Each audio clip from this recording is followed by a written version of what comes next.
The overall number of Aboriginal female homicides and unresolved missing Aboriginal females in this review totaled 1,181. They're not missing. They're not like so many misplaced keys or your wallet or your sunglasses.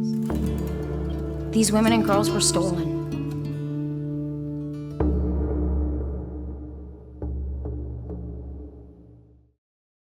Matthew, do you still think or hope that you will one day see Claudette? Well, I never give up hope. You know, that's one of the best wishes of coming true that could ever happen for me. You know, I think about her every day. So, how difficult is it to not know what happened to her? I guess the best analogy would be it'd be like open heart surgery and them not sewing you up. So every time there's an announcement of a body being found, it just opens up the wound. As painful as the day that it happened, when we knew that she went missing. It doesn't heal. You don't have a chance to properly grieve because you don't know what's happened. When was the last time you saw Claudette? The last time I saw her was in the hospital right after she gave birth to our daughter, Patience. We stayed together for a couple of days, but I had to return to work. And then what happened? She had CFS come in and take the baby because they said that she needed to go to treatment, which she had already spoken with them and said that she wanted to go in and get into a program, but you know, she wanted to keep the baby, and they just didn't have any listening for her. It was really hard for both of us. Treatment for what? She was addicted to crack cocaine, but during the time that we were together, which was like 2.5 years, almost 3 years, yeah, she was clean for, I'd say, 90% of that time. So it was very frustrating. You know, she had slipped and she had recognized that she didn't want to continue that way of life and was working hard to change it. But the powers that be saw, you know, no leniency, and they just took her Patience away from her while I was at work. And so what did Claudette do? Well, she was discharged from the hospital. She had made arrangements to come and visit us. They were supposed to pick her up, and they did not pick up Claudette. They just brought the baby to me.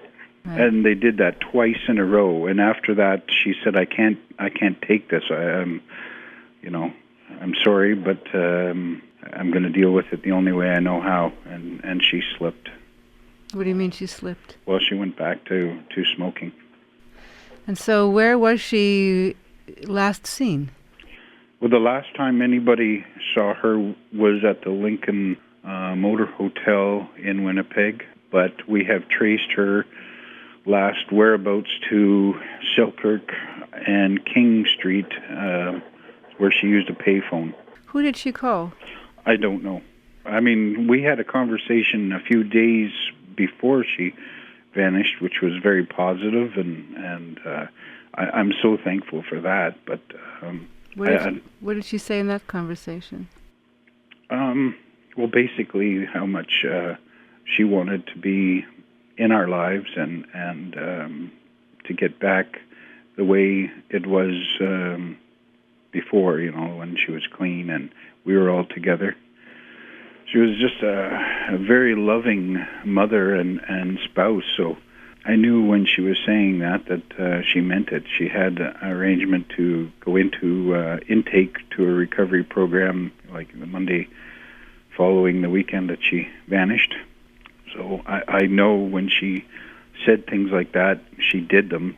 She was committed to us 100%. When you say us, who does that include? Myself and our children.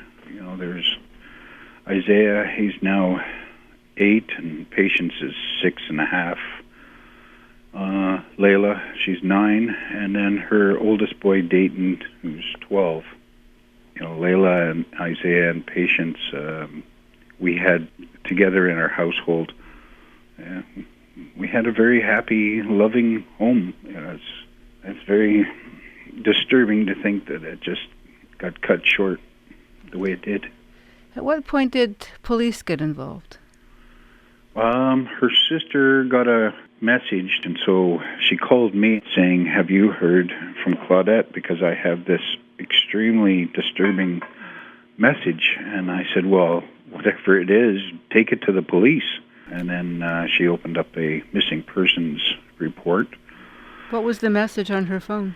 That she had been in a hotel room at the Lincoln Hotel, and this gentleman wouldn't let her go, and, she was afraid for her well-being. Now, the police have subsequently found that person and investigated, and they say that they've exhausted any possible leads to connect him with her disappearance. But that was the last message that we got from Claudette. And so the police opened up a file, a missing persons file. Yeah, but it wasn't for like 2 weeks before they really started to work. We had to have almost an argument over the phone over Claudette's lifestyle and the fact that we knew her better than they were trying to make it out to be, and that she never left her children for more than a couple of days without contacting us. And what were the police insisting was this it's her lifestyle. She'll be back when the money runs out and that sort of thing. And I said, are you kidding me? Like, we're telling you that this is not the way Claudette was. This is not her. She was a mom first, and sure, she had an addiction, but she didn't go for long periods of time. And they're like, well, you're lucky we're working on this case at all, and I lost it. And then kind of after that, they said, okay, well, we'll look into it more closely, and it's still ongoing.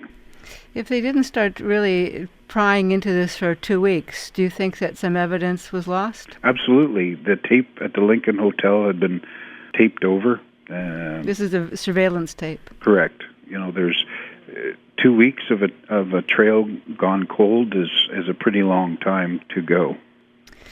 And so now you know that she's one of hundreds, if not thousands, of missing women, and just another file. This has been 7 years, so how do you cope with that? Day by day.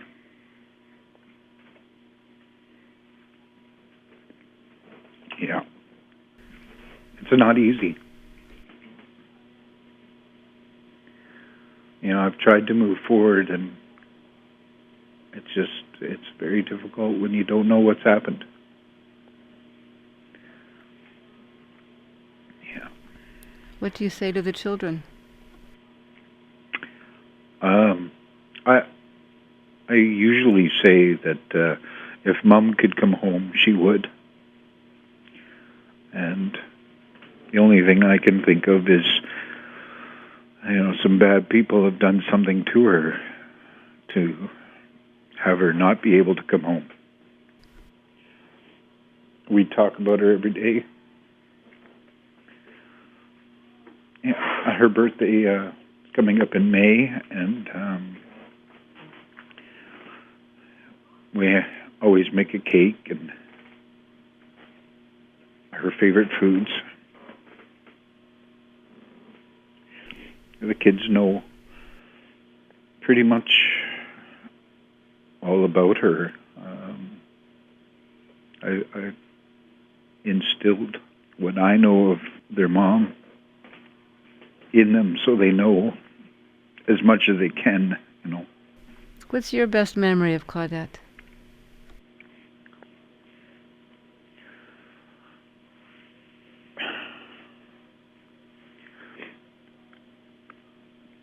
I think it would be her laugh, holding my hand, telling me how much she loved me, and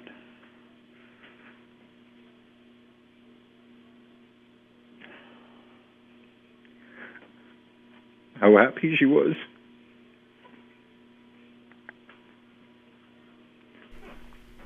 Matthew, I'm so sorry.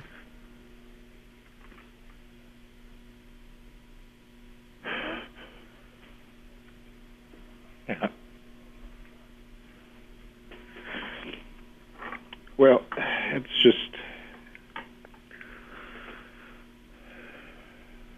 we need answers. We need to know what happened. We need to know where she is. If she's harmed, we need to bring her home. Do you think you'll get those answers? I can only hope. I play the lottery just so that I can have a chance one day maybe to offer a large reward, enough to have someone break the silence.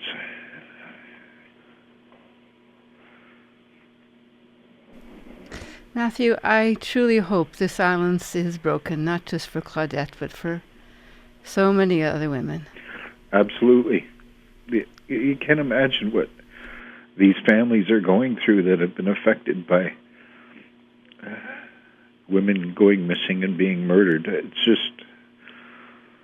It's truly unfair. Truly unfair. And it irritates me to no end that we have a government in place that doesn't have this issue on their radar.